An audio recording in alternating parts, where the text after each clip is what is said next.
Nosferatu, the latest from director Robert Eggers, the latest from Lily Rose Depp, the latest from Nicholas Hoult. I could go on. Yeah, I wouldn't deign to say the latest from Willem Dafoe because he's in everything. He's probably done about 3 films since this came out.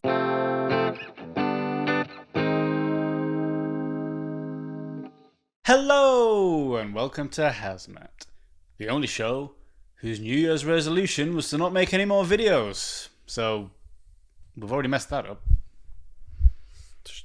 Shut it down. I'm Matt. And I'm Harry. And this is the monthly thing, the part of the show where we talk about every new film or series we watched in the last month, whether we recommend them, what we thought about them, and how we felt watching them. Like a sad little monkey with a bottle of beer in his hand. Oh, it's funny you should say that. No, it's not. It's actually very emotional. Incredibly upsetting that you should say that. As always, we may get into some spoilery territory, so we will recommend these up front, and then you can decide whether you want to listen to us talk about them or not. So here we go for another year, people. More films. More films. They're always coming out. They just won't stop. They're always coming out. First up, Better Man. The Post Malone biopic. Yep. You probably think that you're a better man. Do you think if it had been about Post Malone, it would have made money? No, he doesn't. He hasn't done enough yet. A recommend from me, of course. Oh yeah, I think we were both very easily swayed. Strongest recommend. Yeah, we're very biased on this. We're both big Robbie Williams fans. Yeah. Don't know if we've ever mentioned that before. No, I think I don't think we've been like really super in depth with our sort of music tastes. No, it's staying hidden. We'll slowly reveal it over time. You definitely talked about like rap a little bit, but we haven't really sort of ventured into like specific artists or. People have to just go from like my t-shirts. Yeah. We're big Robbie Williams fans. Love at this Robbie house. Williams. And God, I was really excited to see this, and it blew me away. It's one of those things where coming out of it was like, this absolutely did not deserve to flop in the way it did, which is weird, but I think it's just the timing of it, in the sense that like if this had come out, I don't know, like 10 years ago, it would have been fine. I think Robbie Williams is still like a household name, definitely in the UK. Yeah, for sure. And he was like massive across sort of Europe and Australia, but never sort of broke into that US market. And that's kind of where there was a lot of not so good box office stuff going on. Yeah, there was a lot of controversy over this because America didn't know who he was and were kind of mad about that. And we're like, why has he got a film if we don't know who he is? And then we're all like, well, he's incredibly famous over here, one of the best-selling artists of all time in a lot of countries, and that's why he's a monkey in this film. Yeah, it's because it gives you something, even if you're not familiar with his work, it gives you something more to kind of latch onto. I think that's part of what his justification with it is not just because like there's the whole thing about that's how he sees himself, and like he has the whole thing about him saying that he's less evolved and he's sort of stunted emotionally when he became famous. But I think in an interview he's just said that like it's actually much sadder to see a monkey sort of go through all this stuff than it is a person. So it gives you like it's an easier in to tell this story. And I think the reason it's flopped in America is because America's a bit of a bubble cultural wise. They have like a set amount of stuff that they know, and they don't really want to venture outside of that and pick up new things. But that's kind of the whole point of a biopic, is it gives you an in to tell this person's story, and then once you learn that story, you can go, oh, I enjoyed that. And I mean, yeah, I've seen a lot of people off the back of this liking it so much, they're getting into his music, getting to know his career. I think him as an artist and a person, there is something about him that doesn't appeal to the American way of doing pop stars. He's such a like cheeky dude from the north, like there's just not really that same kind of archetype over there, I guess. Like they don't really have any sort of reference point for that. And I think that's why he just hasn't clicked over there for them at all. Well, a lot of people thought, I think he did an American tour at one point, and a lot of people just assumed he was like just very rude in the way he came across. It's like, no, that's just his like style of comedy, and he's so dry and sarcastic, and it's a very quintessentially British way of doing things, and that's why they didn't really get it in America. Yeah, I think it basically comes down to that. He just he's never managed to crack it. But I mean, ironically, I think this is what's going to make him known over there. He is now the guy that had the monkey film. Yeah, people I think once it comes out on streaming, I think a lot of Americans will watch it out of morbid curiosity about how big of a deal it was that like everyone was kind of memeing on it a lot when it came out, and then they'll end up watching it and And seeing hopefully how brilliant it'll sway some people. Yeah. I mean, as for the film itself, though, just so beautifully done. It's got that sort of Rocketman vibe. If it's a bit of a step above a biopic, we've got like elaborate musical sequences, big fantasy things going on. It's not just straight up like how he wrote the songs and stuff like that. It's more about like his personal journey and his personal life and how it clashed with his desire for fame from like an early age and the limelight, but then how he has always like struggled with that at the same time. Like he's always been torn between not feeling like he deserves any of it, but also like being like, yeah, I'm going to be the most successful artist of all time. Like he's always had those two sides of him, which, because we watched that documentary he did on Netflix last year as well, which said a lot of that similar stuff. Like he's out there in front of 90,000 people having panic attacks on stage, but then he's got such a like swagger about him that you would never guess. He knows and specifically refers to himself as a born entertainer. That he knows that he's good at it, but at the same time he's balancing that with the personal battles, the personal demons, and that there's always like just a seed of doubt there, and that's enough to throw him off. Like it managed to capture that kind of feeling well, I think, even through the face of a monkey.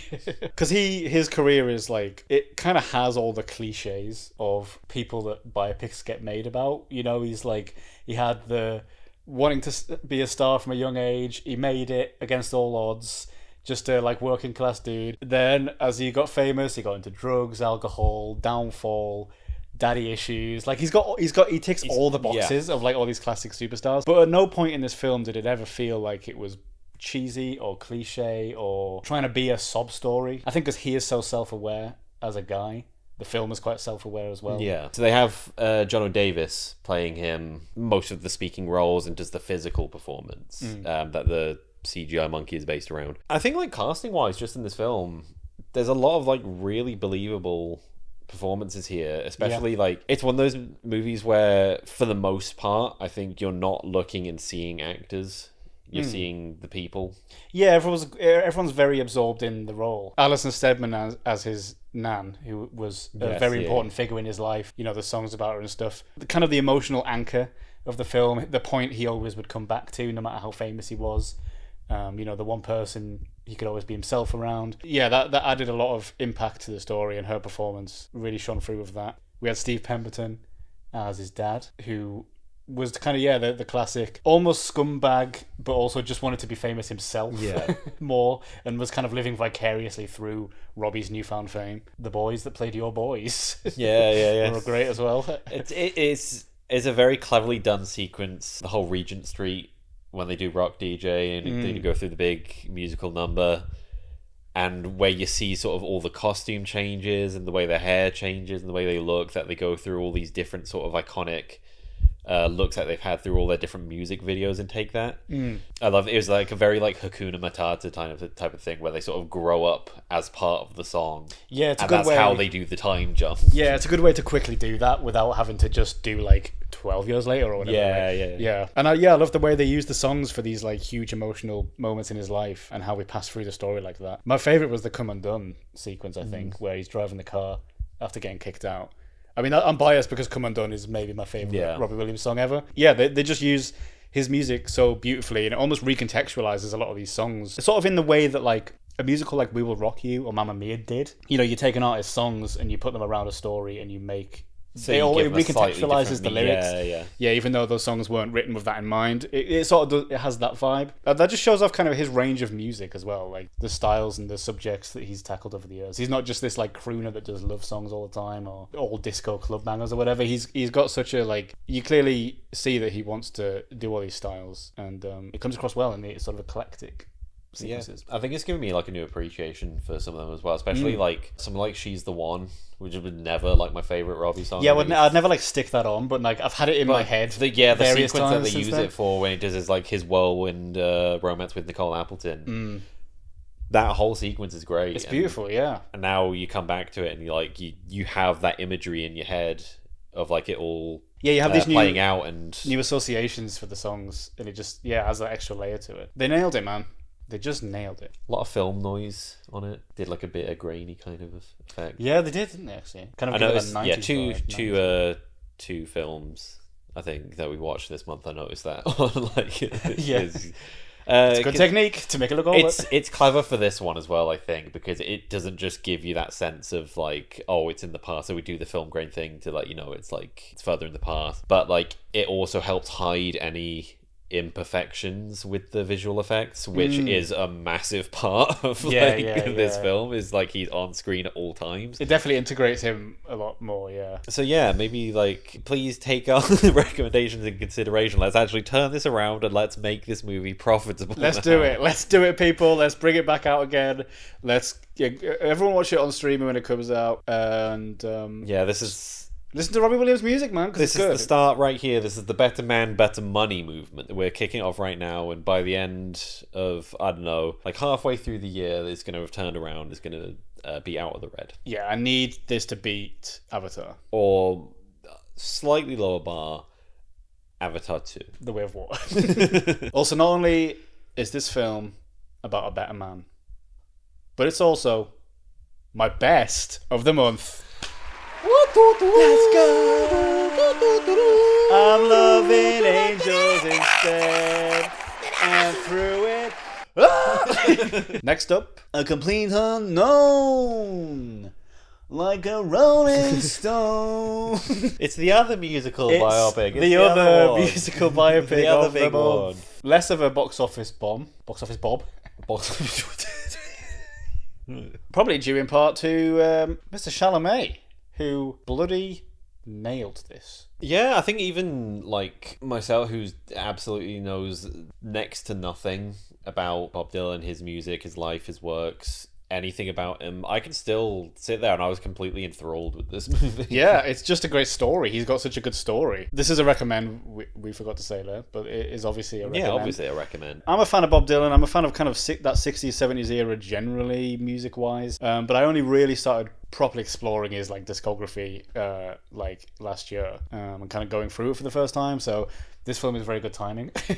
So yeah, I kind of knew some of the touch points. I'm more knowledgeable about his early career, which is the part it covered, that the sort of 4 or 5 years of his his first like meteoric rise to fame in the early 60s. And I just think it managed to really nail his like vibe. The way that he made his way through folk music but didn't allow that to define him or shape him into anything different. Folk as a genre can be quite clicky, it can be quite, it's all very traditional stuff, and it's like, his first album had to be covers because they didn't want to take a chance on his original work, because like folk music is all based on tradition and based on covers, and things that people know, because it's about getting everyone together, it's about the rawness. And yeah, he didn't allow himself to be stuck within that world. He managed to break out, but I just think without being like without shunning it, he was just bigger than that. He was always destined to be incredibly creative, and sort of undefinable artist who's constantly reinvented himself over the last 60 years. Like to this day, he's releasing and touring. So I really admire the man. I really like him, and I think that is kind of like it's reflected in the story and the way this movie plays out, in that it doesn't follow that kind of typical biopic structure like we were just talking about with Better Man, about how it's about the person, sort of how they cope with fame and how it sends them into this spiral of darkness and depression. It was almost like the whole kind of crux of the movie is more about him finding his identity and working out what he wants to be, while sort of being as opposed to what everyone else expects him to be or wants him to be. Yeah, I mean, he even makes... The point is made in the film that we don't really even get his backstory here. Like, he doesn't talk about where he's from, he doesn't talk about his family, he is just this guy that showed up in New York with a guitar and just ready to, like, take on the world. So yeah, he's just this... he's the mystery man. Yeah, it's like it's almost like the movie isn't about him, it's about his music. Yeah, it's about... I feel like it's about what it was like to be around him at that time as well. Like... He's this guy at the center of this storm, and I think it was more like we were watching it being in his presence rather than like following him as kind of our point of view. Yeah, it's almost like he's sort of the force of... He's some kind of force that is happening, and it's about how it's affecting everyone else in the story. Whereas, like, he sort of remains unchanged throughout. Yeah, because so much of it is about these relationships and these women and these mentors and mentees and band members that all sort of feel like they know him but maybe don't know him or know a different version of him. Who are the people that could, like, penetrate him. Sorry to say it like that. Penetrate his shield, his walls. I'm really sorry. But yeah, he's such a intriguing character, and I think the film really managed to capture that. I always find it interesting watching films set around like that kind of time as well. I think that's my go-to. Like, if I want to watch a film that's set sort of in the past, it's more around like the 60s kind of era, where it's verging on like, it's still sort of recognizable, but there's a lot different. You know, like period films, all well and good, but it's so far removed from what you know. Right, yeah. I mean, the 60s is culturally one of, if not the most important decade for music, I would say, or music history, or pop music, or whatever. Which is why it's such a culturally rich decade. And, you know, you've obviously got the entire Beatles career was within the 60s. You've got Beach Boys, Rolling Stones, The Kinks, Pink Floyd. You've got all these like bands and artists that stood the test of time and went on to influence like most of what we hear today in some shape or another. And yeah, Bob Dylan is another one of these incredible figures from then.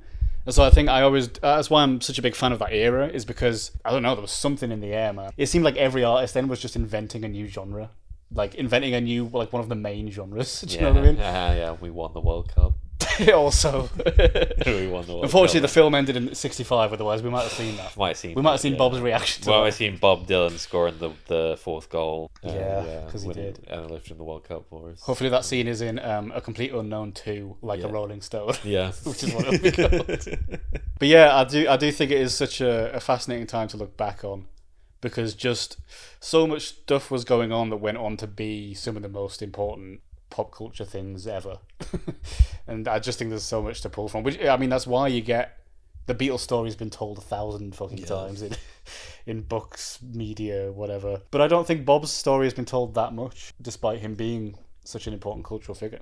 And I think A Complete Unknown managed to do it very well. Like I said, like, as someone that hasn't ever really been like a fan of Bob Dylan, it's just the way that these performances capture you. Like, it's straddling that line of sort of trying to be faithful to the story for people that were following his career and have been a fan of him for a long time, but then also think of it from a film perspective and like, okay, how can we make this accessible for people that don't know the story?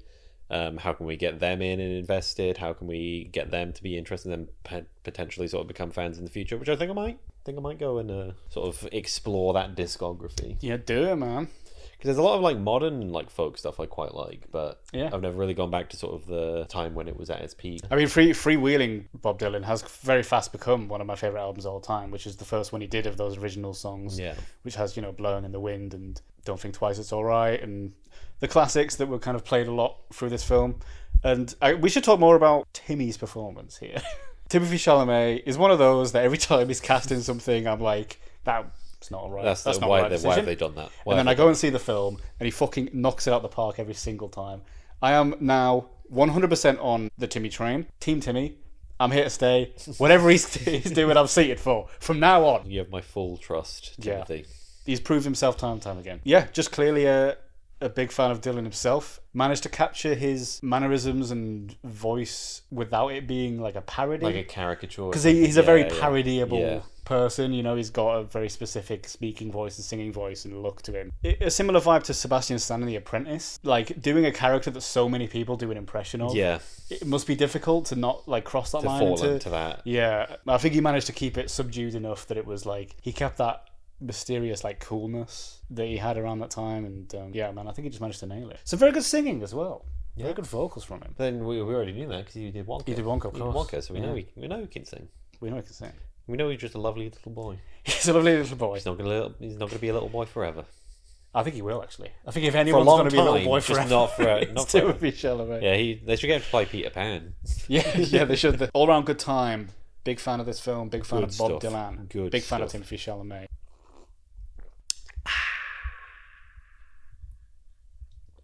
No, sorry, no audible sips, please. Just quiet. It's sip time. We have to have the sip. Yeah, but no audible. Audible. It's all visual today. The people listening to this as a podcast are going to be annoyed. They're going to be fucking fuming. In another tab.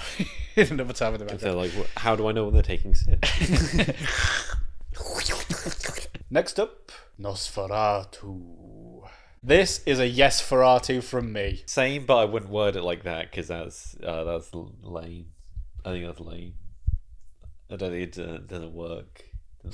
Nosferatu, the latest from director Robert Eggers, the latest from Lily Rose Depp, the latest from Nicholas Hoult. I could go on. Yeah, I wouldn't deign to say the latest from Willem Dafoe because he's in every. He's probably done about 3 films since this came out. He's probably filming something right now.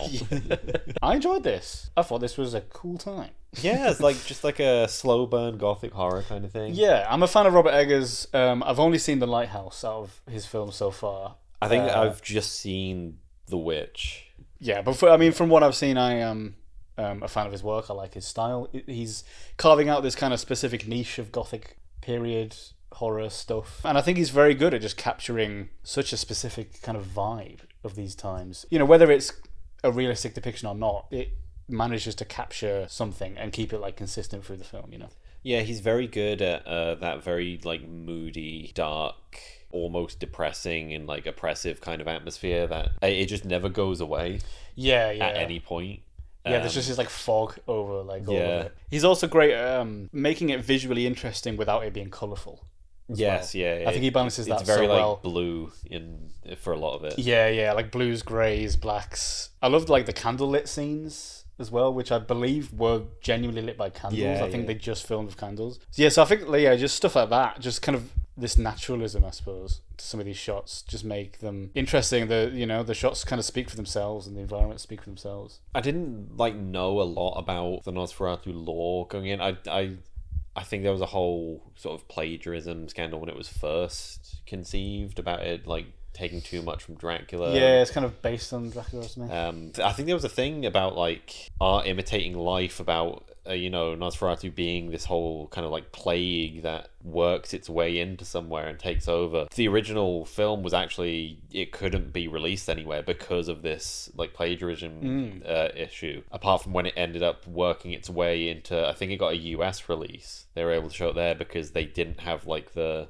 patent for it or the copyright protection in the US.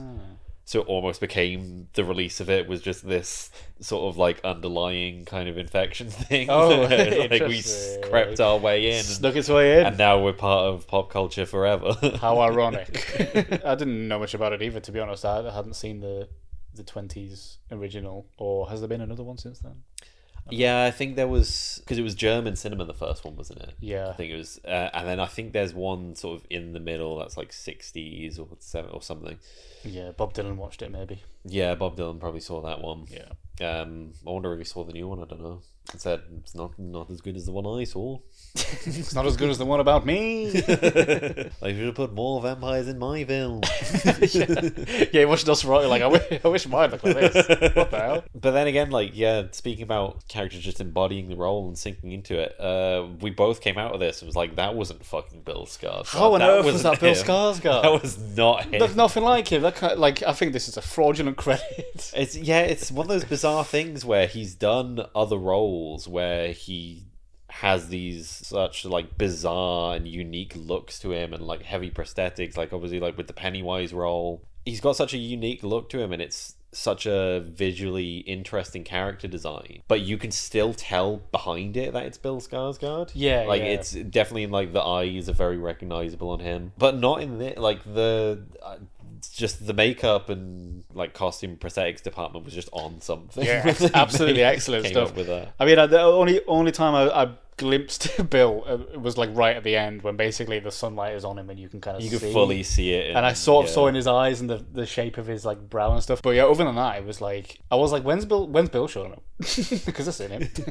Yeah, he is so good at just transforming into other people. Yeah. He's so good at just taking a role, making it his own, yeah, and then really just being unrecognizable. Lily Rose Depp, what a incredible physical performance from her. I hadn't seen her in much before this, but she kind of blew me away a little bit. Just her commitment, I think, to this role was admirable. I think a film like this doesn't work unless everyone is if everyone's fully really on board. Yeah. And I think most people here were. Although every time Aaron Taylor Johnson came on screen, I was just like, that's Aaron Taylor Johnson. That's the man I love. It doesn't matter what role he's doing. Like you could put him in the most like unrecognizable heavy prosthetic ever. You could cover his face with a mask the entire film, and you just look at him and go, "That's Aaron Taylor." That's Aaron Taylor Johnson. That's Aaron Taylor Johnson. I know that. I know that man. I know that's him. Nicholas Hoult as well. Just a very underrated actor, I think. He's another one. He's got about 4 or 5 films out at the moment, and they're all the radar a little bit. I think he does. But he manages to pick some really interesting roles. I think he's got a great range to it, and I will be talking about him again later. Spoiler alert. But I've X-Men. We're reviewing X-Men again. We're going back to Jack the Giant Slayer. Next up, about a boy. I'm a fan of his work, and I think I'm now consciously a fan of his work. if that makes any sense. He's not one of those ones that you just kind of see and like, oh yeah, I liked him in like, and now you actively kind of seek. Yeah, I'm never searching out next. a Nicholas Hoult film, but yeah, I probably will more now because I think he's again like Timothée Chalamet. he's proven himself time and time again that anything he does is he's winning so interesting. He is, yeah. A lot of love for this cast. A lot of love. Finchy from the UK Office was in this. Yeah, a lot of love in this movie. A lot of sex. A lot of love in this movie. A lot of sex. A lot of freaky deaky. I mean, I guess that's the idea, isn't it? It's a horny ass movie. Yeah, it's a vampire movie. Vampire movies are always horny. It's kind of what their whole thing is. That's like what they're about. They're kind of like two opposite ends of the spectrum. Is that Dracula's always been very charismatic, very suave, had like a classic gentleman appeal to him, and Nosferatu is just a creature. Yeah. A disgusting creature. Horrible man. Yeah, I keep saying Nosferatu as well. It's Count Orlok. Technically. It's Bill Skarsgård, technically. But let's be honest, we were all just going to call him Nosferatu anyway. He's just called Nosferatu. We're just calling him. You're telling me the rat's not called Ratatouille? Next up, Carry On, My Wayward Son. This is not a movie that is all about innuendo and being cheeky. Yeah, that's a good point. This should have been just called Carry On Airport or something. carry on through the terminal. Yeah. And that's the vibe they should have gone for. Yeah, it really is. This is a light recommend. Whenever I think of like something like that, I think my go-to is not a recommend. I think it's maybe I should commit them. I think it's fine, but there's nothing outstanding about it to make it like warrant me. You know what, you're right. It. You know what? The first 3 were so bloody good that we've talked about here. I don't think Carry On deserves a recommend in that it doesn't. It's not in the same echelon. No, I mean it's like caveats. It's like I recommended it to my dad because I think he's like it. Yeah, like you like that kind of film. Yeah, but I'm not recommending it to as a general recommend. People yeah. It's just a sort of by the numbers 90s throwback Die Hard vibe thing here about a TSA agent who gets embroiled in a terrorist plot. Taron Egerton does his best. And then, yeah, Jason Bateman, who we were sort of talking about how it's interesting to see him play a more villainous character and whether he can kind of pass that off. Yeah, I don't think I've ever seen him where he plays like an outright villain before. Like Zootopia. Dodgeball. No, like Ozark, he does some bad stuff. He does a lot of shady stuff. But mostly everything he does in that he's doing to protect himself and protect his family. It's just a series of things where like he tries to fix one problem that leads to another problem, so he just keeps getting embroiled deeper and deeper into this like web of crime and degeneracy. And in this he's outwardly like doing something bad, even though it's kind of like he's basically just a hired mercenary kind of thing. Yeah. He doesn't really care about the outcome of what's going on for any reason other than he's getting paid for it. But we said it's weird that he's in this kind of role because it requires him to be physically intimidating at times and to, rough Taron Egerton up a bit. And like, is Jason Bateman really like the kind of guy for that? Yeah. I think that's where he struggled to pass that off. I think as this kind of intimidating voice over the earpiece or this kind of mysterious figure where you couldn't really see his face and stuff. I think he managed to carry that off very well. But yeah, as soon as he was like sat down with him, or when they were like fighting in the bathroom and stuff, like it did. So it started to become like a bit silly. Yeah, he's great at like he can be the mastermind. Yeah, he can manipulate all the chess pieces on the board. But then once he has to get physical, it's like, okay, maybe this should have been someone else. Yeah, Jason Bateman shouldn't get his hands dirty, and you can quote me on that. Yeah. No, I've said this in like open letters to Hollywood. I think that's actually been my opening line a lot of the time. Yeah, Jason Bateman needs to delegate. I think that's like my signature when I send emails. Yeah. It's just Jason Bateman needs to delegate. It's like the fancy like signature. Yeah. Yeah, it's one of those movies where it's kind of like it's a bottle for the most part. I did. I'll commend it for that. Is it managed to? It kept me gripped and it kept me interested, just purely for the kind of fun ride of it. Yeah. But it manages to keep it so contained in this one airport. Like, quite a lot of it is like desk even. Yeah, the first kind of like hour or so is just in this one sort of like the bag checking, the bag checking, whatever. Yeah.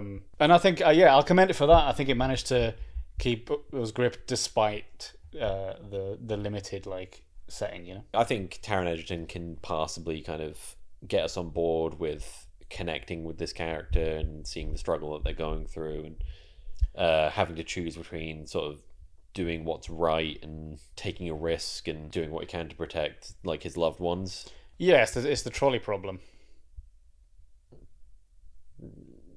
Yeah. Did you kill just a much more like one person? Complex way of doing it. Did you kill one person? Do you change it to kill one person? No. Do you let it kill loads of people, or do you change it to kill one person? Do you fire the plastic gun once, or do you fire it a bunch of times that it blows up in your face? Right, I think you're thinking of something different there. You're thinking of a scene in the film. Do you kill Dean Norris, or do you let someone else kill Dean Norris? You stab him with a pad in the neck. I do not like films anymore.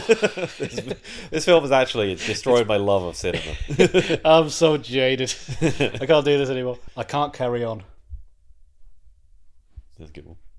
Ever since I learned that apparently Netflix supervise their scripts now to make sure the dialogue is quite kind of obvious on the nose.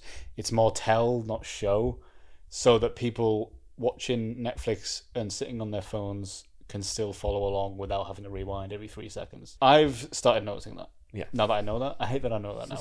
The first 5 or 10 minutes of this film is Taron Egerton and his girlfriend just explaining to each other like their relationship and what they want and that she's pregnant and their future and the past, just saying stuff to each other that's just so, the dialogue was just so hammy and unnatural, I just felt, and it was very expositional, like very quickly, to the point I almost switched it off. I was like 5 minutes in, I was like, if this is the whole thing, I'm not making it through this alive. Yeah. I will kill myself.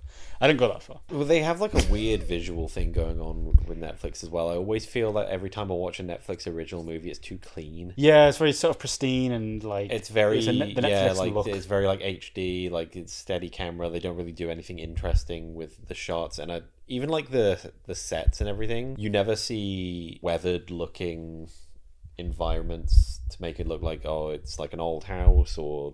Yeah, it's very standard. It all looks like it's been bought new for the film. yeah. All the time. Yeah, it's just that Netflix model, isn't it? I suppose it's how they can pump out so much shit. Is just I don't think they have the budget anymore. I think they're pumping out one of the Stranger Things. Yeah, Stranger Things, Squid Game. That's the cash cows. Yeah, that's the cash cows. So that being said, this was fine, but I don't think I'll remember it. Maybe you shouldn't have released in December. Maybe you shouldn't have released at Christmas time when no one wanted to watch a film about terrorists. Yeah, some Christmas propaganda for the family. What is it? TSA agent. TSA aganda. Yeah. TSA aganda. That's better. He becomes a cop at the end. That's propaganda. Yeah.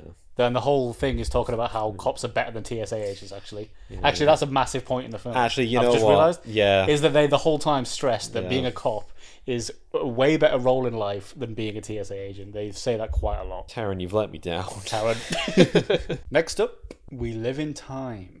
Big recommend from me. Yeah, we're back to it with the recommend. We're back to the excellent movies. This film sort of broke me emotionally, physically. Oh, I don't see how they did that. Apart from the bit where they came out with like crowbars and baseball bats and wailed on you. Yeah, that wasn't related to the film. Unrelated to the film. I think that's because you were stealing. I'm wanted. Because you kept shoving like sweets into your pockets and stealing. I owe a lot of people a lot of money. Yeah. Andrew Garfield, Florence Pugh, chemistry off the charts here. Yeah, it's one of those things where it's like a really believable and endearing kind of chemistry, even though their relationship is quite awkward at times. And I think that's a role that Andrew Garfield always does really well, is the kind of not like properly socially awkward, but just, you know, struggles to get his words out, stumbles over himself a lot. He's in the Eddie Redmayne school of bumbling British, charming bumbling British man. Hugh Grant's the granddad. Yeah. And he's spawned Eddie Redmayne and Andrew Garfield. So this film just sort of covers their relationship, but does it non-linearly, which I really loved, because you start getting context for things that you saw earlier in the film. I found it very clever that they, even though we knew these moments were coming, they were having debates about kids. We already knew they had a kid, so at some point they resolved that. Yeah. We know she's getting pregnant, but even those scenes where they're doing the pregnancy tests, you're still kind of like really rooting for them, even though you know it's going to happen. I think it managed to just structure it so excellently. I think for the first sort of 10 minutes, it takes a little bit to get to grips with where we are at certain points. I think because Andrew Garfield just looks the same the whole time. Yeah. And then you figure out that if she's got bangs, it's the old times. If she's got her hair tied up, it's the new times. Yeah. So once you get to grips with kind of the time of when we are living, timeline of when we are living, then it just becomes this really satisfying portrait of this couple's relationship. I think it's such a small concept, and it's a concept that's been done before many times, but they just did it so refreshingly, I think. Yeah, if this had been a chronologically told story, start to finish, it would have ruined it. It wouldn't have worked. It wouldn't have worked because I think if you see the trailers for this and you know the context of what the film's about, it would have just felt like the ending, you can predict what's going to happen, where it's leading to. And then if it had been done in that linear style, it would have just felt like we were just hitting beat after just beat. All the cliches, just all sort the of points. plodding towards like an inevitable conclusion.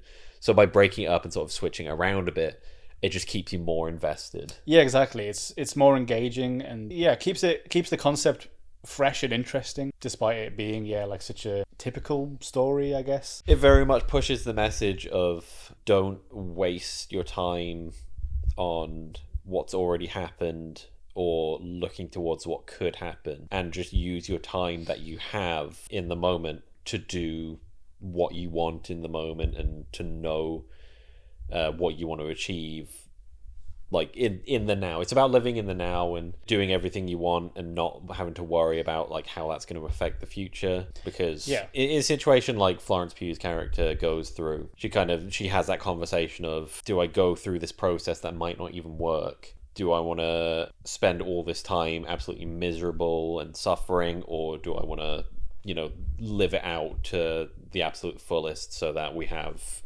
something great to remember? The memories and the experiences that they can guarantee they would have, rather than risk not having any of that at all. And I think it managed to represent the smaller nice moments in life are just as important as the big life steps.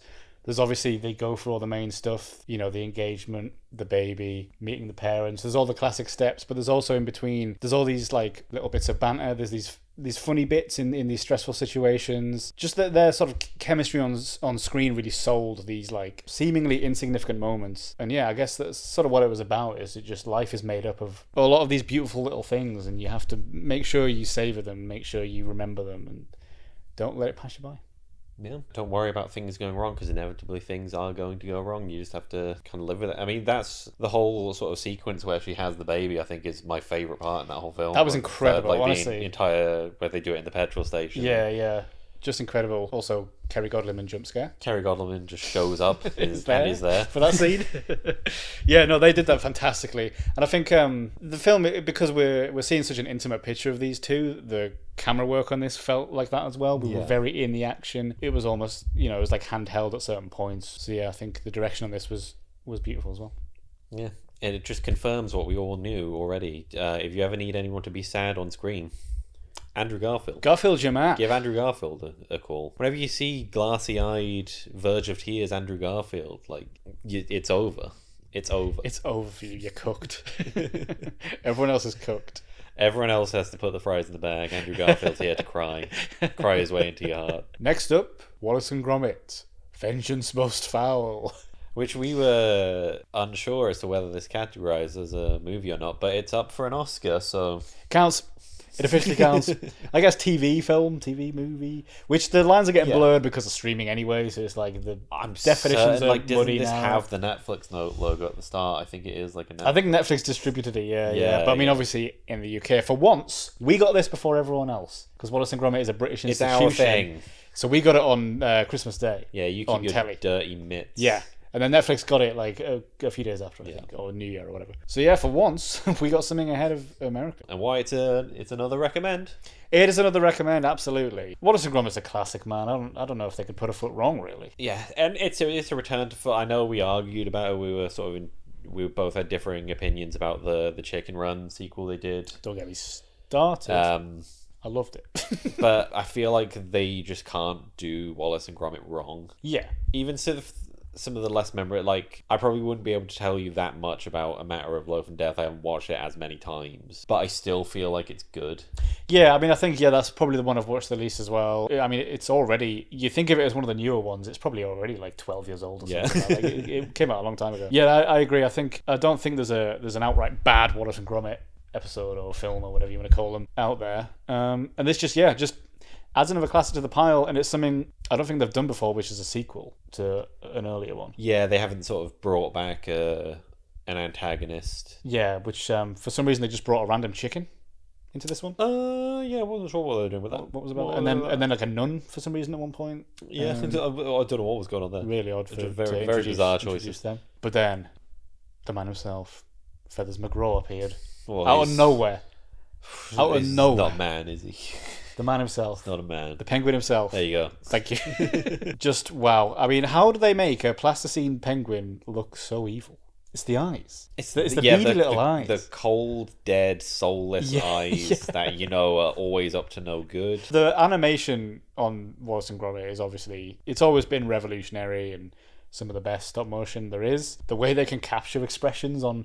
I mean, Gromit himself, like, he doesn't have a mouth or he doesn't talk, or his expressions are all in the eyes and the brow. And it's the same for Feathers McGraw as well. The sort of non-verbal characters, I think they do so well because they just have this like physicality to them and these funny expressions that convey like full conversations while Wallace is off eating some fucking cheese or whatever, fucking inventing some shit. I think where they've always excelled is like the actual like the physicality of the animation, and then just outside of like the main story, just all of the very small like one-liners and like the visual gags. It makes it like so rewatchable in that they have all these little jokes like just dotted around a scene at any one time. So you'll look at like a bookshelf and all the books have like some kind of joke one on different it. joke on each one. There's like signposts out in the street and stuff. Yeah, like newspaper headlines. Like they'll just be like scattered about and there'll be like some kind of joke there. Yeah, people will like post them on Twitter that and like I hadn't even noticed half of them. Is like my favorite was Ant and Dec. Yeah, Dec's pretty good. Because I really thought we were gonna get like plasticine Ant and Dec coming up, and then it's like just one guy Ant and Dec. Just brilliant. And it's such British humor as well. I think it's such like quaint sort of small town British humor. It's got such a rustic charm to it, I think, this series. So I mean, just we're blessed that they're still making them, and it's something we kind of associate now with. I feel like it's going to be once a year now. We just get like a new Aardman thing. Yeah, I guess we had Chicken Run last like year. A new like kind of like holiday like Christmassy tradition. New Year thing. Yeah. The Chicken Run before we had I don't think I ever watched Robin. I remember them doing that. Robin. That was like one they did as like a Christmas release. Always good. Always a treat. Always love to see the boys, especially if it's Wallace. I think Wallace and Gromit is that's their magnum opus. Yeah, absolutely. Yeah, the other stuff can be hit and miss, but yeah, there's a magic about Wallace and Gromit that they've managed to capture there. Nailed it again. It ain't going anywhere. Next up, Sonic the Hedgehog 3. It's the third one. We made it. We got the trilogy. That's not ending there. There's no way it's ending there. Woo-wee. This is not only a recommend from me, but this is my favourite pick from the past 2 months. Yeah! I don't like how clunkily you said it, but it's fine. I can't remember like the last time I've seen a movie do the sequel thing the right way, in the fact that it actually does get better each time. Like there's an old expression like people talk about with movie sequels, they say, oh, like it's never as good as the original, is it? Like, and that's not a great way to look at things, because if you're making sequels, you don't want them to be worse. No. The whole kind of point is that you're supposed to learn from what could we've done better in the first one, and then let's make it better this time around. And this is the sort of the most recent example of that, in that it does improve with each time, and I think they really nailed it this time. I think the first one's just kind of it's still fun, it's still a good movie, but it falls into that vein of sort of being like the generic road trip kind of movie. And then the second one, definitely a marked improvement. Idris Elba's great addition. And then the third one, we put all the pieces together and we added Keanu Reeves. Always a good everything just fucking is just so much better. I am a bit biased with this one because it is so heavily based on the game Sonic Adventure 2, which is like a childhood favorite of mine. Like, it's my favorite Sonic game. It's something that I played like over and over and over again as a kid. So there is like a nostalgia factor going into it for me, especially with like they finally got it through their heads to actually start using the music from the games in these movies. Because I've said before, the one thing that Sonic's always done really well in its games is the soundtrack. So for them to start actually taking some of those songs and putting it in there has been great. Some of it's used in the actual soundtrack during certain scenes. Some of it's there as like little Easter eggs and references. I think you'd really like this one because Jim Carrey really heavily carries it for a lot of the part. Nice. I mean, we'll probably do it for the channel. We'll probably do it at some point. Yeah, yeah. we did the first two. I know how much you love Jim Carrey, especially in like this kind of role, these kind of performances, and it's doubled in this one because he plays two characters. Yeah, he plays the regular familiar Ivo Robotnik and also his grandfather Gerald Robotnik, and these two together, whenever they're on screen, these characters, absolute insanity all the time. It is full like 90s Jim Carrey, like back in this kind of bringing it back in this kind of role, and it's just so much fun watching him do his thing. If he did this forever, I would I'd not be mad if they said it sounds like he's gonna, to be honest. As long as they keep asking him back, I think if they keep asking him back, because he keeps after each one he's like, yeah, I'm retired now, and then they're like, make another Sonic film, he's like, yeah, all right, sign me up. Wait, you're doing another one? Get me in. I don't care what happened last night. Get me in. I'm playing 3 characters this time, actually. He's like, you should kill me at the end of every one, but then bring me back in the next one. And it'll be funny. Add another role. It'll be funny. Yeah, Keanu Reeves is great in this as the voice of Shadow. That's sort of like the emotional core of this movie. He has this sort of tragic backstory that serves as the fuel for his motivation going through, and he wants to kind of take revenge on humanity for everything that happened to him. And his story is one of sort of following this dark path and then finding redemption in the end. I think it strikes the balance a lot better. I know one of the big complaints about the second one was they spent a lot of time during that wedding sequence where they have the two cat, and it's like it's been like 10 minutes. Where's Sonic? Yeah, just such a random side plot. But it's much better in this one. Like it's pretty much all Sonic and Tails and Knuckles and Shadow the whole way through. There's very few scenes where there's not at least one of them present, and it's just fun.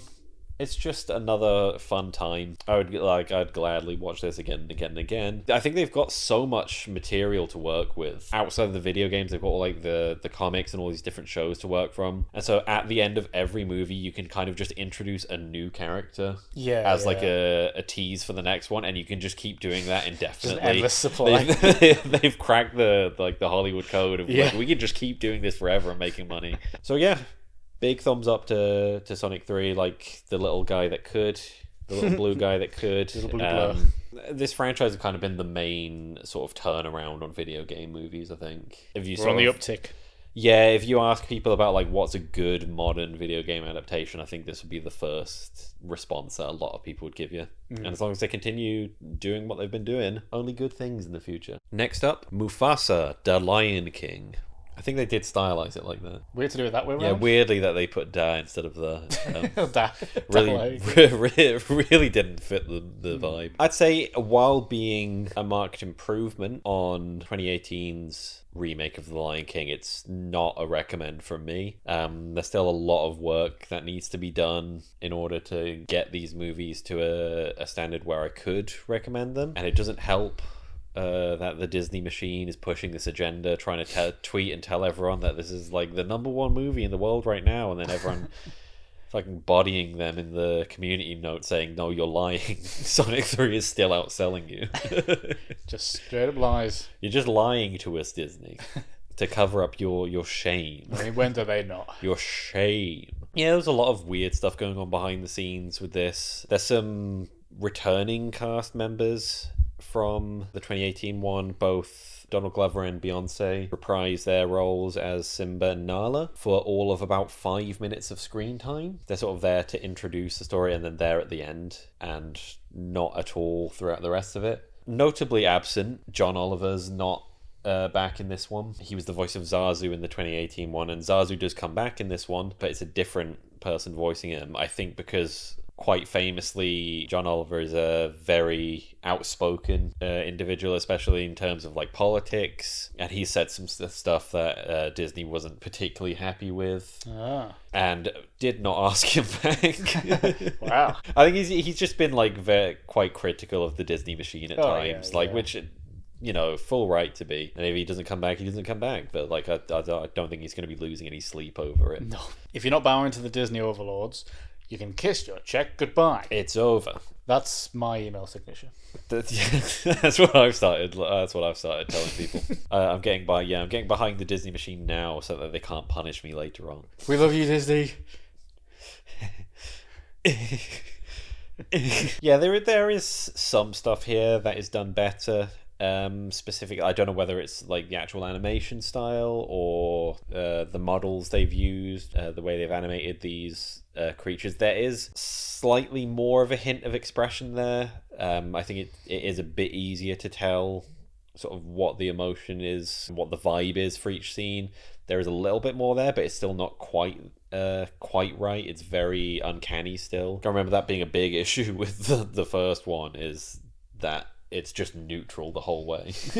But there's hints here and there. I think the music's slightly better this time around, mostly because it's original songs. Obviously, like the 2018 one is just kind of, they're re-recording the songs from The Lion King, but everything is done worse. Some songs are like cut completely, but this time it comes back around, we're doing original songs. So I give them credit for that, for at least trying, but still not great. There's a lot of songs in here that I just wouldn't remember. I wouldn't be able to sing them. I wouldn't be able to tell you what the words are, which is a shame because it is Lin-Manuel Miranda, who I'm a big fan of, who collaborated in writing the music for this. Normally I think he's great, but I think he was just sort of out of his depth trying to write music for something he's not as knowledgeable or familiar with. It doesn't help that it's already an established kind of franchise as well. You've got more of a boundary there, I think, when you've got an established world and established characters, established franchise, trying to work with that. Because I've liked some of the other stuff he's done for Disney.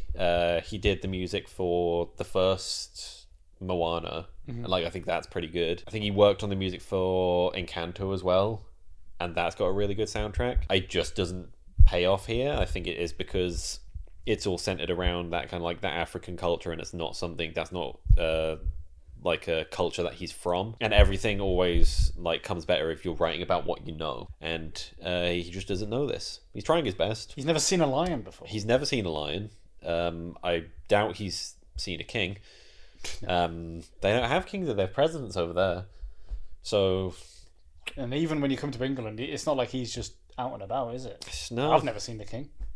And I've been here my whole life. Yeah. I've lived here my whole life. I mean, he put a king in Hamilton, but then I don't think Jonathan Groff has ever been king. So no, I got that one wrong, didn't you, Lynn? Got it wrong. Lin-Manuel Miranda. Why did they do that? Why didn't they do that? It's just one other letter. It's actually right letter. there. It's just one other letter, and then he could have just been in it. Much better name. He could have, and then he could have been in it. Yeah. He should have been in the film. Been in it, and that should have been his name, his character's name. This movie is called Mufasa, but it's the Scar origin story. They try and make it a Mufasa origin story, but I think Scar's just more interesting. Yeah. Paying attention to what he's doing. They kind of do this thing where they flip back and forth between like the story. The story is being told by Rafiki in present day. He's telling the story to Kiara, who is the daughter of Simba and Nala. Timon and Pumbaa are also there. They're still not funny in this version. I mean, you can cast Seth Rogen, but you're not guaranteed to get anything good out of him if the writing's not there. It's just it's very sort of jarring at times. I think when you start to get invested in the story, and then we flip back to present day, and like, okay, now you're just interjecting to say some things that aren't funny, and then we come back. It just breaks up the pacing, but not in a good way. Don't like it. Sorry, Disney. With apologies to Disney. Sorry, Disney. With apologies to Disney, do better, please. Next up, The Order. I order you to subscribe. Just kidding. This is a film about white supremacy. You can't do that. You can't do that. This is a recommend from me. So this is a film based on a true story about this white supremacist group based in Idaho and the FBI agent who infiltrates them. I wasn't sure if it was going to be like he goes undercover or something, but no, it's more like it's a cat and mouse thing of like they have to kind of do their research and catch them in the act. And this group, they rob banks to get the money, and they're kind of building an army. And Nicholas Hoult plays the kind of leader of the gang. Yeah. He's very good in that role. He's back in another good role. He's still back. No, he's brilliant in this. I always think it must be quite a challenge to play someone whose views so violently don't align with your own. Presumably, I don't know Nicholas Hoult. I hope he's not a white supremacist. There's the story of the film Daniel Radcliffe did, Imperium, where he is an undercover cop in a white supremacist group, and he has to say racial slurs and be very racist. And he'd apparently walk up to like all the extras and stuff in between takes, being like, "Guys, I'm so sorry. I don't mean any of this." And they're all like, "It's fine. We know you're acting." It must be quite a challenge to get into that headspace of these horrendous, violent people with these like such abhorrent views on anyone that doesn't look or act like them. He manages to make that character very engaging to watch, despite being the villain. You're not rooting for him or anything, but when he's on screen, it's such an enjoyable performance to just see him do that. Same with Jude Law here, but he's sort of the classic. The film sort of has the vibe of kind of 70s pulp sort of thing. I think it's set in the 80s, so yeah, it's like 70s, 80s kind of pulp crime thriller, like classic, weathered detective after the thing. And Jude Law kind of sinks into that role so well of that kind of like tired, like almost retired detective, like still so determined to get the job done, like no matter what it's going to cost him. Just always thinking about the job at a bar with a glass of whiskey. It's all the classic things, and he manages to nail that well. And so, yeah, this sort of dual like performance manages to really carry the film. It says a lot about the underbelly of America at the time, and the white supremacist movements that kept bubbling away after the Nazi regime, and just how like it's kind of scary how prevalent a lot of these views still are in politics today. What was going on in the film and the views these people have are like the same views that a large number of people have today, and that is incredibly worrying, incredibly dark. And I think, yeah, this film manages to capture what it was like at the time and what it's like for these people and why they view the world that way and why they're brought up into it. And it's quite often their upbringing or their surroundings. They're indoctrinated. They're almost brainwashed. There's like literature. There's this storybook that they were passing around that basically tells you how to build a white supremacist army. So yeah, it just explores all that very well. I think it was incredibly well done, and I think again it's one of those, a bit like Complete Unknown, Better Man. It captured the vibe of the time so well, just directing wise, film wise. Like there was a bit of grain on here. Like I say, it had that kind of feeling of these old pulpy crime things, and I think they knocked it out of the park. And I think it's cool that you can kind of take those two films you mentioned, pair it with Black Klansman. You got yourself a trilogy there. There you go. The white supremacists infiltrating the racist group. Yeah, trilogy. It's perfect. It's a perfect trilogy. It's up there with the Cornetto trilogy. Yeah. Yeah, recommend from me if you don't mind a bit of that. A bit of coarse language. Next up, Kraven the Hunter. Guess who's back? Back again. Aaron Taylor Johnson's back. And the Sony universe coming to an end. Doesn't fit the flow, but it's something not there. Quite, something there. Yeah, we can work on that. There. Immediate, the very easy not recommend from me. I don't think I've recommended any of these movies. The closest that I came was like Venom 3. Yeah. And still not good. And I think I'm kind of glad that they've decided to pull the plug on this series on the now. head. Yeah. Yeah, these are ones that, like, again, we'll probably get around to doing commentary videos on these ones, but yeah, I wasn't going to go and sit there and actually watch these things. No. But you managed to put yourself through it. Yeah, pulled through it. Sucks. This movie sucks. I wouldn't even really be able to tell you what was happening in this movie. It's just fucking Aaron Taylor Johnson is a hunter and he goes around stabbing people. I feel like it's way, way too late because like this is the first one I can remember where it's actually like properly violent, where it's quite bloody and it's fight sequences because he is just like knifing people all the time. They're trying to do the Logan thing of cranking it up for that last one. But how do you do like a big send-off for your universe when no one cares? No one gives a shit. Even like if Venom 3 had been the last one, even that as like a big send-off to the character was just... Who cares at this point? Was anyone like really invested in that? 'Cause they all came out like quite close to each other. I think it was only a couple of months after Venom 3 that Kraven actually released. It got pushed back at some... I remember it getting pushed back at some point. It was supposed to release quite a bit earlier. And then they said something along like, oh, like we'll push it back to December because people are really going to be looking for movies to watch at like Christmas time, like during that lull between... sort of Boxing Day and New Year's. And once again, a Sony Universe movie gets absolutely trounced by the release of another Sonic film. It happened to Morbius and it happened to this. Like he's just living rent-free in the heads of Sony executives. They hate him. They fucking hate him. They fucking hate him. Disney hates this guy. Sony hates this guy. He's just there like flossing in the background or whatever he's doing. Yeah, this... Just none of the characters are particularly memorable. All I remember is that he fights Rhino at one point, but like the CGI effects they used to make the Rhino look terrible. I think it's like Russell Crowe is his dad doing like a Russian accent. Russian Crowe. Russian Crowe, but then for some reason he's not doing the Russian accent. So like cool. It's because it's just Aaron Taylor Johnson. It's just Aaron Taylor Johnson. It's just him walking. They said they gave him a knife and said, "Here, go nuts." Yeah, I couldn't tell you what the actual plot to this movie was. Whether it was a revenge story or he had to stop something from happening. What that something was, fucking beats me. I'm trying to remember who plays his brother. I feel like it was a big name, but I can't fucking remember because he was completely inconsequential again. Darren Taylor Johnson. But then he becomes Chameleon at the end. So thanks for setting up all these cool like plot hooks that you're never going to capitalize on because this is the last one. Yeah, I don't know if this was always planned to be the last one or whether it was just they kind of saw the performance of Madam Web and Venom 3 throughout the year and said, guys, maybe we should stop trying. Yeah, it feels like this wasn't supposed to be a finale. I think they were probably going to just keep going. I don't know if there was any sort of coherent plan as to where they were going, but I'm sure they would have kept going. Yeah, I don't think there was any kind of coherent plan in the isolation of just each film. Yeah, I mean, even that. they're so hard to follow in terms, not in the fact that like their plots are complicated, it's just the fact that we get nothing to cling on to. So once everything is non-consequential and you don't care about it, it just drifts out of your mind. Yeah. And that is how these movies will be remembered in that they won't. They won't be. They will not be remembered. So yeah, nothing good to say about Kraven. Nothing good to come out of Kraven. They probably should have just tossed it in the bin once they were done with it. Yeah, probably should have completely finished it and then deleted the file. Yeah, just deleted the whole thing and said, well... Export it. Honestly, lads. Recycling bin, empty recycling bin. Honestly, lads, it's for the best. If I had a nickel for every bad Sony Marvel film I watched within the span of a year that had a lead actor with the last name Johnson...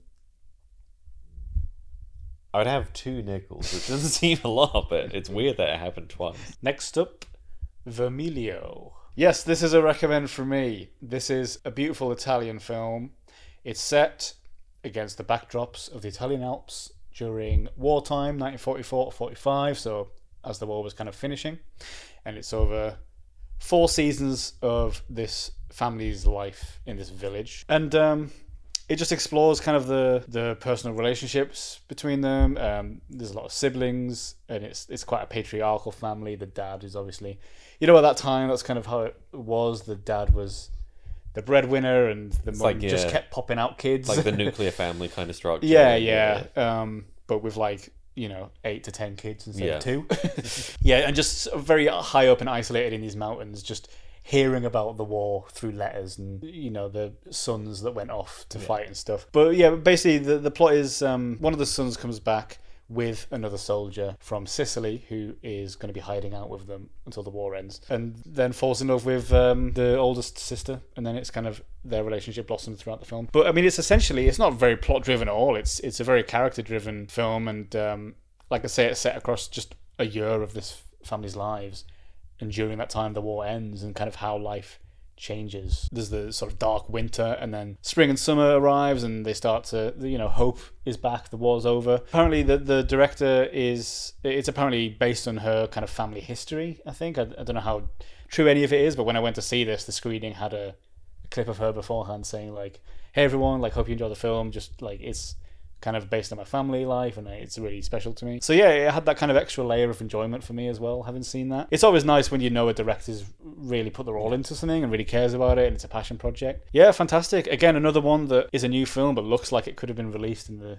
70s or 80s. It had that kind of graininess to it. It had that old style to it. Despite even being a period piece, it looked visually like a classic film. Really enjoyable watch. Very very slow. The stories here are engaging despite being very subtle. Performances are great. All around good time. Bellissimo. I hope that's a good thing. Is that a good word? Yeah, probably.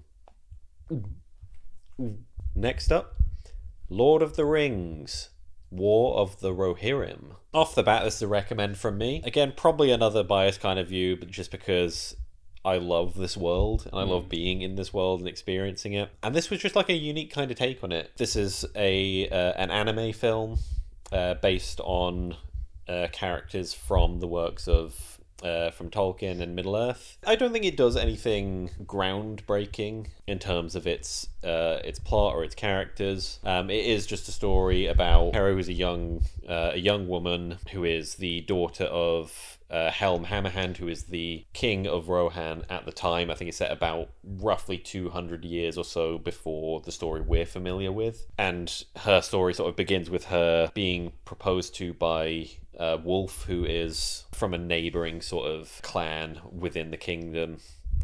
She rejects him. There's sort of an altercation that happens between the two fathers, with Wolf's father ending up dead as a result of it. That's where he gets the Hammerhand name from, is he kills him in one punch. And then Wolf becomes the de facto villain of this film, looking for revenge and building his own army to come and take them down. So there's some locations here that if you watch those Peter Jackson movies, you'd be familiar with. You've got like the main kingdom of Edoras there. You've got Helm's Deep.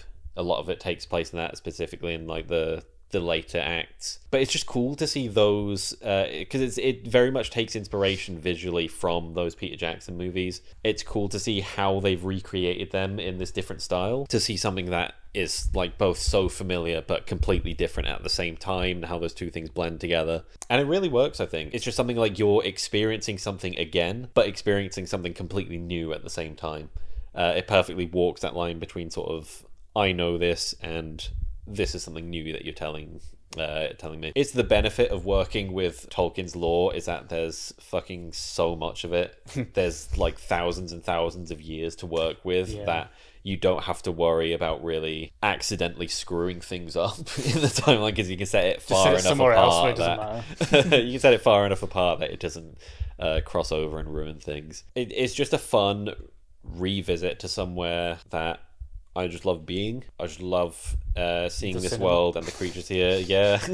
Screen 3. You know what? It's my favorite. It's my favorite one. Yeah, it just tells quite a simple story, but does it in a way that is, like I always say with animation, it's gorgeous to look at. It's a big part of it for this because, like I said, you're seeing things that you recognize, and you can kind of start to look at have they put their own spin on it? Have they stayed true to the original design? And some of them are really kind of like freaky. Whenever they draw the Mumakil, the Oliphants, the big elephant creatures, they're really fucking weird to look at in this, because they've got these crazy big like bulging eyes whenever you see them. There's also like a Watcher at one point, the octopus thing they fight in the first one. Oh yeah. Just seeing these like iconic creatures and the way they've designed them is very cool and very pretty, but also very ugly at the same time, because they're gross, horrible monsters. So always impressive how they do that. Make something aesthetically pleasing, but it's also gross and nasty. So just if you're looking to experience the Lord of the Rings again, but from a different kind of perspective or a different take on it, absolutely give this one a try. They should do Lord of the Rings from a different angle. Reboot the films and do the same story, but just film it from a different angle. Yeah, like all the same, but the shot it's just the shots that are different. It's Lord of the Rings from a new angle. It's how they market it. Every shot is like a low angle. It's just a different. Gimli looks huge. Everyone looks really tall, and they completely destroy the perspective. Yeah, it just doesn't work anymore. It's time for a new segment in the monthly thing for 2025. Yeah, one-off. A one-off, maybe. Maybe. Depends on what we see. It's the Quicktime... It's the Quicktime event. It's the Quicktime Round. We're both going to talk about a little stupid film. It's for 1 minute each. Uncut. Timed. And we have to do it in that. Because there's not much to say about them. Not much to say. So we're just going to get it all out as quickly as possible. If you want to see these things, go ahead. If you can glean anything from what we say. So that being said, next up, Bad Tidings. This was a TV film on, it was on Now TV or Sky, whatever, starring comedian Lee Mack and comedian Chris McCausland, who is blind, and they made quite a big deal of that in the thing, because that's kind of his whole thing as a comedian, that's his whole shtick. To be honest, this kind of just felt like a Not Going Out Christmas special, because Lee Mack can't really do anything else other than Lee from Not Going Out. As good as he is at that, and he's a great comedian, he's one of my favourites, he can't really do much else beyond this kind of like bumbling, sarcastic, wisecracking guy. Chris McCausland plays the blind guy, as I said, and he can't really do much else either, to be fair. The plot basically is that Chris won't take down his decorations, and it's like neighbouring wars, but then it's like a Die Hard thing where people are burglaring, that's not a word, the estate, and they're trapped there, and they have to sort out the burglars and stop them, and it was fine. That's a minute. Shut your fucking mouth. I don't think you could have captured it any better than that last statement. It was fine. I didn't want to pressure you as including it a part of the minute. I don't know whether you said it, but recommend or not recommend? Recommend. If you like Lee Mack and if you like Not Going Out, because it was basically the same style. Very similar vibe. Similar kind of vibe. Next up, Panda Plan. So this is a movie with Jackie Chan in it. I don't think you really need to know much more beyond that point. It is very much in the same vein of a lot of stuff he's done in the past. It is a comedy, action, martial arts type movie, except that it is very meta in the fact that he is playing himself. The plot revolves around the fact that he is adopting a rare panda that has a genetic disposition that gives it one black eye patch smaller than the other, so it's worth a lot of money, and he's adopting it from the zoo, and he's there on the day that a bunch of armed mercenaries are trying to steal it for money to get a big payout, and he has to use his crazy wacky shenanigans in order to stop them. The dubbing in this movie is absolutely horrendous. Before you get angry about subtitles and all that, there was no option to see it with subtitles, so this was all that I had. It's a nostalgia hat because I loved watching stuff like Rush Hour growing up, and this is very much in the same vein as that. But beyond that point, acting, not really there, not really present. Plot-wise, very simple. Nothing astounding with the camera work. They try and pull your heartstrings at the end, and that's it. Wow. I feel like you got a lot more out than I did. What else do you say about it? It's Jackie Chan bumbling around in fight sequences. Yeah. That's the whole movie. Recommend or no? On the general basis of it being a movie, no. If you want like that little nostalgia hit, if you grew up watching these kind of movies with Jackie Chan in it, yes, I know that he's kind of like a controversial figure. You're doing another minute. I know he's a controversial figure now, but yeah. If you want just to escape with like one of his movies, then sure, whatever. And that concludes the Quicktime Round. Hopefully you were able to get something from that. I mean, we didn't get much from these things we watched, but no. Give them a try if you want. I also think at one point I said that a blind man's shtick is being blind. So I'm sorry about that. That's his whole gimmick. I'm really sorry about saying that. I didn't mean it like that. I just meant they really leaned into it for the character. They wrote the character around the fact that he's blind. Yeah. Yes. Next up, Dexter, Original Sin. Nothing to do with the lab. Yeah, I can confirm this is not a prequel to Dexter's Laboratory. It is, in fact, a prequel to Dexter, the serial killer drama that caught the world's gaze back in the 2010s, I think. I love Dexter. Big fan of that show. Watched it, love it. I watched the sequel series they did, New Blood. I liked it. It was a controversial one. People didn't like it. It felt less Dextery because it wasn't set in Miami, so it was like up in the snowy mountains. So it had like a different vibe, but I enjoyed it because I just love seeing him. I love seeing him. I'm just happy he's there. I love seeing him do his thing. I love seeing Michael C. Hall be Dexter. He is Dexter to me. He just embodies that role so well. And just to see him do that, no matter what the plot is kind of like the Hugh Jackman Wolverine effect for me. Like, yeah.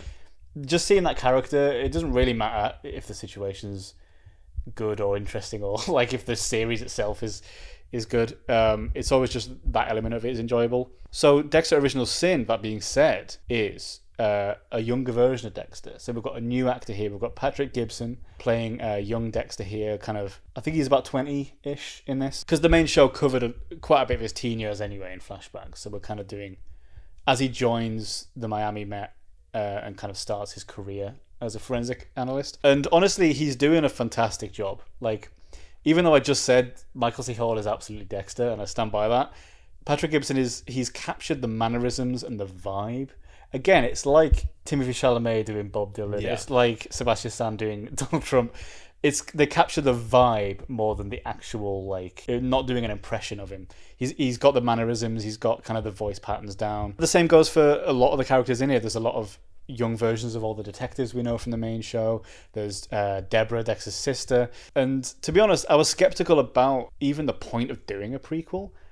But I'm just enjoying kind of being in that world again, seeing Dexter and seeing all these people, despite being played by different actors, seeing them all back in this environment in the Miami Met. Dexter back to his ways of, well, I mean, it's the start of his murdering journey. Yeah. Just seeing all these classic things, you know, the plastic sheets he puts up, like all the hallmarks of the main show kind of coming together and being born, like him learning how to do it, him figuring out, like, you can't really take trophies because it's evidence. Him figuring out where to hide bodies and just all these techniques and slowly morphing himself into kind of the Dexter we know. The bottom line is, it's a completely pointless show that is excellent. Like, there's absolutely no need to do a prequel for this part of his life. Yeah. It's just interesting to see it, and they're doing it as well as they could. The actors are really embodying these roles and capturing these characters so well, and I'm just really enjoying the ride. As of recording, it's not finished yet. There's a couple of episodes yet to come out. It's airing at the minute, but and there is plans for another. It's called Dexter Resurrection. It's like another sequel past that, where we'll go back to present day Dexter, Michael C. Hall again. So I'm really, really hyped for that. So this is cool to kind of tide us over in the meantime. And it sort of ties it in. He's sort of seeing his life flash before his eyes, and so yeah, it sort of ties it into what happened in New Blood and stuff. So I'm just excited to get more Dexter again, man, because I thought it was over.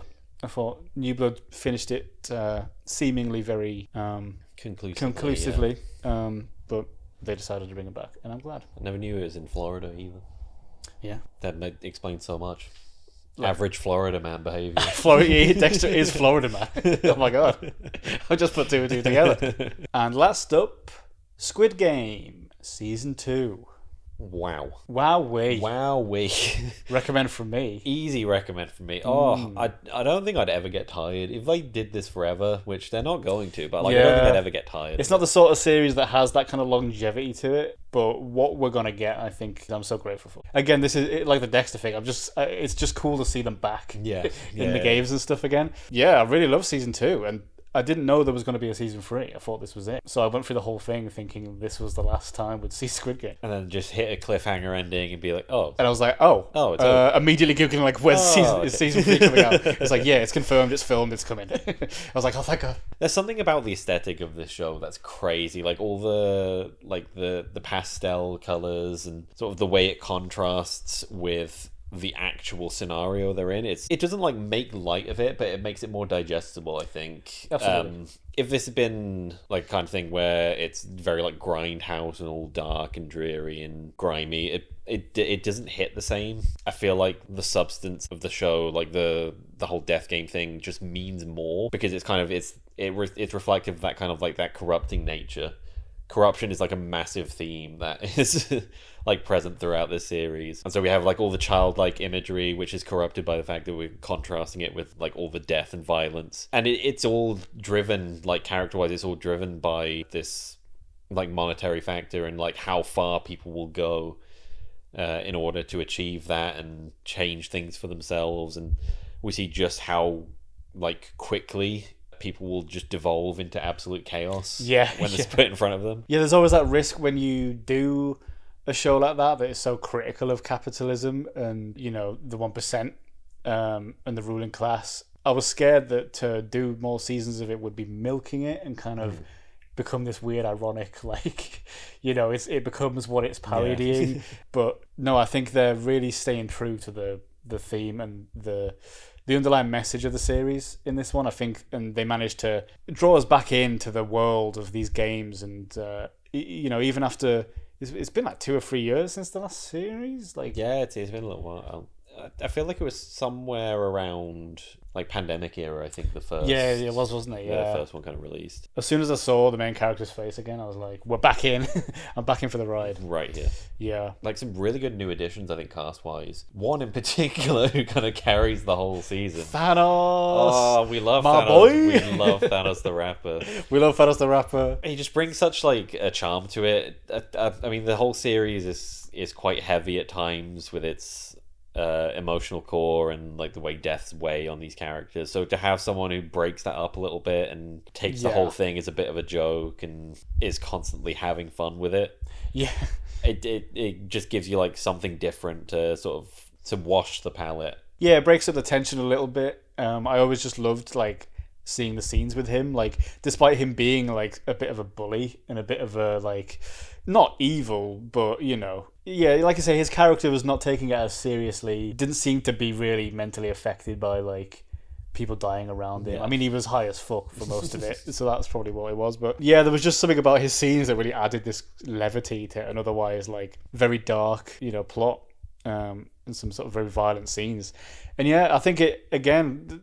Such a huge draw of the first one for me was getting attached to these characters and really being invested in how many games they make it through, and getting upset and heartbroken when you start losing them more and more towards the end of the games. And they managed to do that again with this, like this new crop of characters, because it is quite an interesting concept in that like you can't have a lot of returning cast because by definition of the plot you're killing most of them off. Again, it just managed to get me invested in these characters' lives in such a short space of time, and it manages to balance like kind of which ones to focus on as you go through, and as you start losing them, the focus kind of shifts to other ones and you get to know different ones a bit more. Yeah, there's just all this little cast of characters. I liked them. I just liked seeing it. It is like a very Game of Thrones kind of thing where like in traditional kind of storytelling and traditional shows, you get a sense of comfort when these characters are established and given these through lines and these plots to themselves, because you think, oh well, this is something that has to resolve at some point, so you'll find like they're going to be fine for the most part. But it's got that Game of Thrones thing where like it doesn't, like characters can just be killed off at any time with like no fanfare, no resolutions to anything. I think that's why the show does so well in getting you attached so quickly. Like it kind of has to make you even give a shit, because like you could lose that character within the next half an hour. Like it has to really get you on board with these people's stories like quite quick, and I think it does that very well. I feel like there weren't as many in the first season, like main characters, like plot lines that you can kind of easily identify and resonate with, like for each of the characters. I feel like most of the characterization was them talking about the reasons, like why they need the money and like what they're doing all this for. Whereas there's other kind of factors in this one. They have the transgender character, which I think was treated like quite respectfully, and they did that quite well. Yeah, I love the little relationship development of the mum is like an older woman who doesn't get it at first and thinks it's like kind of weird, and then gets to know them, and they're like best on a mates personal level. Now like they love each other. Yeah, it is. There's these really sort of sweet emotional moments within like these horrific violent games. Yeah, and that is really the heart of the series, isn't it? It's sort of the whole point. I'm glad they kind of introduced some new games to keep it a bit interesting. I sort of was thinking, is it just going to be our main dude explaining to everyone the game every what it's time? going to be, and trying to figure out like how to get as many people through it as possible, like what the trick is. Yeah, and they managed to kind of nail that with red light, green light, and have that vibe there. But then after that, immediately, like, everything is different. And what he thinks it's going to be each time, it's not. Yeah, that was just so fun to see, because again, it put us back in the place that you're in watching season 1, where you don't know what's going to be next, as well as the characters, you know? I think it was clever to do that, rather than having us anticipate and expect what was going to happen, and maybe who would not make it through certain rounds. To change the rounds up completely puts us back in that unknown space with them as well, which again gets us on board with getting attached to the characters very quickly. It's that weird kind of headspace of, has his main objective kind of been lost now, of him trying to get through as many people as possible, because now he's facing the unknown. So now his priority is getting himself. He's back to just surviving the games again, and it's every time you're like, what are the odds? I mean, you know, he's let's be honest, he's got plot armor. He's the main character. But like every time you're like, what are the odds that he's going to do this again? Like, going through his mind, he must be thinking that. And yeah, at that point, I was just thinking that the whole time. If I was him, I'd be like, I'm such a fucking idiot. How did I come back in here again? Like, what the fuck? I survived one and I came back in. Am I dumb? They're using the same trick again. Like, they put the front man in there as they did it again. Like entry number 1. Who was entry number 1 the first time? Oh, it was the fucking old guy who was running the whole deal. Think for a second. Just think, dude. They're reusing tricks that you should have learned from. Yeah. I like that the cliffhanger kind of happens so abruptly, that there are, even outside of that, there are little kind of plot hooks, and there's lots of stuff to continue. There's the guys on the boat. We never really got any resolution there. There's the guy who said that like he was a former Marine, and then kind of like freaks out. And I was wondering, like, is it him having like a PTSD type episode, or is it like it was suggested that he's doing this like stolen valor thing where he isn't? He's never been a Marine, and he's I saw some kind of been faking his way through that. I saw some discussion around that online, and when I was watching it, my initial thought was PTSD, and then someone pointed out that like he's maybe faking it, or whatever, and I was like, oh, interesting. So I wonder where that'll go. So I think we're just both very excited for. Really excited for season 3, and I don't think we have too long to wait. They reckon summer release. Summer release. So only a few months to go, because I think they filmed it all together. I think it was gonna be one season. It's all part of it's all part of one lot of games. Yeah, I think they just had too many episodes. So they just split it into like 2 parts basically. But super hyped for that. There we go. Our first monthly thing of the year. Let us know what you watched recently, and whether you recommend anything to us. Even if it wasn't anything new, like if you sat down and watched like The Land Before Time 2, I'd like to hear about it. Especially if it was that movie in specific. If you've specifically that one. So. If it's not that one, don't bother. Over this past December and January, if you watched The Land Before Time 2, please just scroll down to the comments, and then just into the comment box, just type Land Before Time 2. If it has a subheading, I can't really remember, but it might have a subheading. Pop that in there as well. Just hit enter. Send that. Just send that. And we will love react it. Maybe. Unless there's too many of them. We can't get through them, guys. We can't get through those 50,000 comments. They all say Land Before Time. This one really kind of went off the rails. Thank you for watching HAZMAT, reviewing everything they saw in December and January 2024 and 2025. If you enjoyed this video and you'd like to see us do more stuff like this in the future, you can support the channel by leaving a like or a comment. You can hit the subscribe button as well as the notification bell. That way you'll be alerted to all our more recent uploads. And as always, all of our socials will be listed down in the description. And join us next time, where I invent a new genre of music. And I'm going to train a monkey to get drunk and do drugs and just film his everyday goings on. Oh, hell yeah. I mean, I thought my idea was good, but that's better, man. See you next time, folks. See you next time. See you next time. See you later.